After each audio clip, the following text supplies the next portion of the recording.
صدق دلی، والہانہ محبت اور گہری عقیدت کا اظہار ملتا ہے۔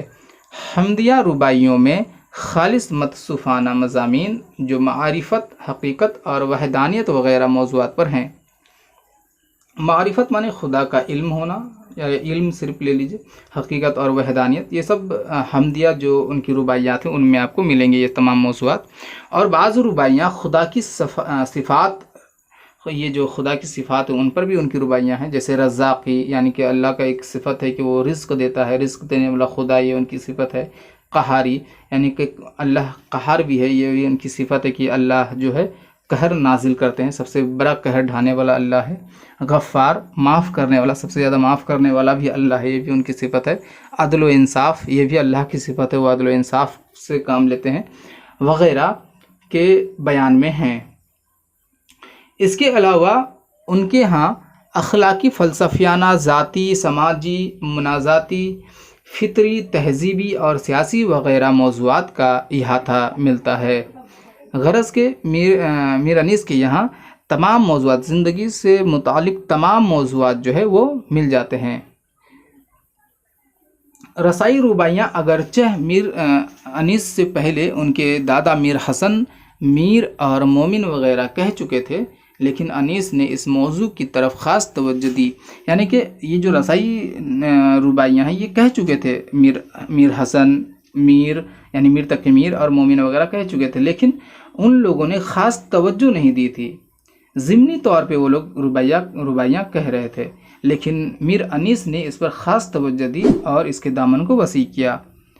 اس کی فروغ اور مقبولیت میں ان کا بہت بڑا حصہ ہے۔ ان کی رسائی رباعیاں دوسری رباعیوں کے بنسبت تعداد میں زیادہ اور فنی کمالات سے معمور ہیں۔ انہوں نے حضرت امام حسین رضی اللہ تعالیٰ عنہ، واقعات کربلا اور اس کے متعلقات پر بھی خاص توجہ دیا ہے۔ وہ مصائب اہل بیت کے پرسوز غم گسار ہیں۔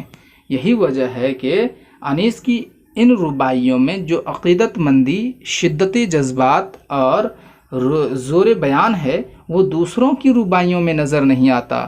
واقعات کربلا کا ذکر جن رباعیوں میں ہوا ہے وہ سب سے زیادہ درد انگیز اور معنی خیز ہیں، چنانچہ ہم یہ کہہ سکتے ہیں کہ انیس نے رباعیوں میں مرثیے کی تمام صفات پیدا کیا۔ اس طرح رباعی تصوف اور عشق کے دائرے سے نکل کر مکمل زندگی کی ترجمان بن گئی۔ میر انیس سے قبل رباعیاں زیادہ تر تصوف اور عشق ہی اس میں ملتے ہیں، یہی موضوعات رباعی کی جو ہے خاص پہچان تھی، لیکن میر انیس نے اسے زندگی سے جوڑا، چاہے وہ اسری حالات ہو، سیاسی حالات ہو، یا پھر زندگی کی جو داخلی ذاتی جو پریشانیاں ہوتی ہیں، دل کی جو کیفیات ہوتی ہے، وہ تمام چیزوں کو میر انیس نے رباعی میں پیش کیا۔ انہوں نے رباعی کو نہ صرف معنوی اعتبار سے وسعت دی بلکہ غزل، قصیدہ اور مرثیے کی طرف اس صنف کو بھی عوام سے روشناس کرایا۔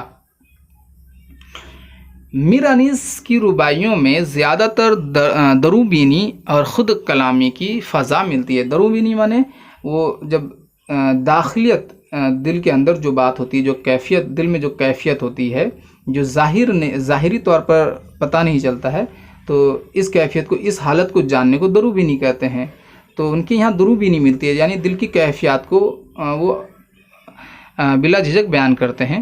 خود کلامی کی فضا ملتی ہے، یعنی خود سے بات کرنے کا جو فضا ہے، جو ماحول ہے وہ ملتا ہے۔ وہ خارجی حقائق کو کسی نہ کسی طرح سے داخلی بنا لیتے ہیں۔ مختلف موضوعات کے اعتبار سے مختلف الفاظ اور لہجہ کا استعمال کرتے ہیں۔ وہ اپنے رباعیوں میں لہجے کی ناہمواری اور خیال کی تیز رفتاری سے سب کو متوجہ کر لیتے ہیں۔ ان کی رباعیات میں سلاست و روانی، جدت و ندرت، فصاحت و بلاغت، تازگی، بلند تخیل، شعری وسائل کا برمحل استعمال، آفاقیت اور عمومیت پائی جاتی ہے۔ ان خوبیوں کی تعریف بقول علی جواد زیدی۔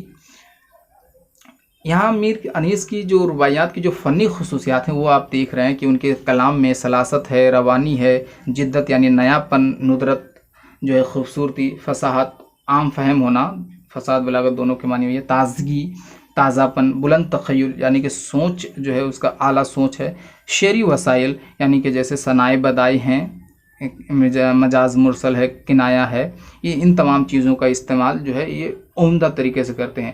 آفاقیت یعنی کہ پوری دنیا کو وہ پیش کرتے ہیں، اور عمومیت یعنی کہ وہ اکیلے کسی کو بھی پیش کرتے ہیں، یعنی کہ دونوں چیز، تنہائی بھی ہے اور آفاقیت، پوری دنیا کو بھی وہ پیش کرتے ہیں۔ تو یہ تمام خصوصیات جو ہے وہ میر انیس کے کلام رباعیوں میں ملتا ہے۔ اب دیکھیے سلام یہ بقول علی جواد زیدی کیا کہتے ہیں میر انیس کی خوبیوں کے بارے میں۔ انیس جہاں مرثیے کے بادشاہ ہیں وہاں ان کی رباعیاں بھی اپنا جواب آپ ہیں۔ انیس کی رباعیوں کی اہمیت اور خوبی کا اندازہ انہیں پڑھ کر ہی لگایا جا سکتا ہے۔ ان میں رباعی کی ساری خصوصیات اور خوبیاں جمع ہو گئی ہیں، اور وہ اپنے اندر ایسا اثر اور دلکشی رکھتی ہیں جو صرف ان کا حصہ ہے۔ میر انیس کی قادر الکلامی، ادبی حسن اور مختلف النوع موضوعات کا اندازہ مندرجہ ذیل رباعیوں سے لگایا جا سکتا ہے۔ ملاحظہ کیجیے، اب مختلف موضوعات پر ان کی جو ہے رباعیاں ملاحظہ کیجیے۔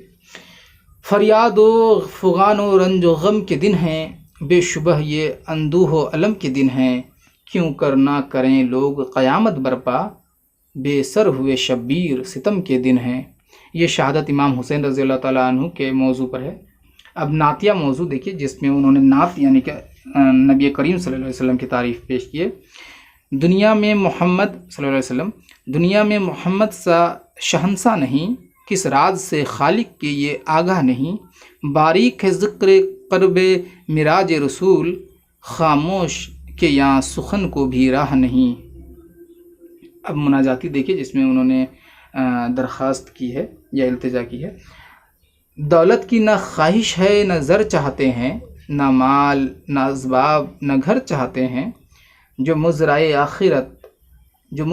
آخرت ہے وہ خشک نہ ہو، ہاں ایک تیری رحمت کی نظر چاہتے ہیں۔ اب سیاسی جو اسری حالات پر ہوتے ہیں وہ دیکھیے۔ کیوں کر دل غم زدہ نہ فریاد کرے، جب ملک کو چرخ پیر یعنی رہنما، جب ملک کو چرخ پیر برباد کرے، مانگوں یہ دعا کہ پھر خداوند کریم اجڑی ہوئی مملکت کو آباد کرے۔ اب حمدیہ رباعی دیکھیے، جس میں انہوں نے اللہ تعالیٰ کی تعریف پیش کی ہے۔ گلشن میں صبا کو جستجو تیری ہے، بلبل کی زباں پہ گفتگو تیری ہے، ہر رنگ میں جلوہ ہے تیری قدرت کا، جس پھول کو سونگھتا ہوں بو تیری ہے۔ یہ حمدیہ موضوع پر ہے۔ ناظرین، آپ نے میر بابر علی انیس کی رباعی گوئی کے اہم نکات دیکھے۔ امید ہے کہ آپ اچھی طرح سے واقف ہو گئے ہوں گے کہ میر بابر علی انیس فقط ایک عظیم مرثیہ نگار نہیں بلکہ وہ ایک عظیم رباعی گو بھی ہیں، کیونکہ انہی کی وجہ سے رباعی جو ہے ہر خاص و عام میں مقبول ہوئیں اور درجۂ کمال تک پہنچی۔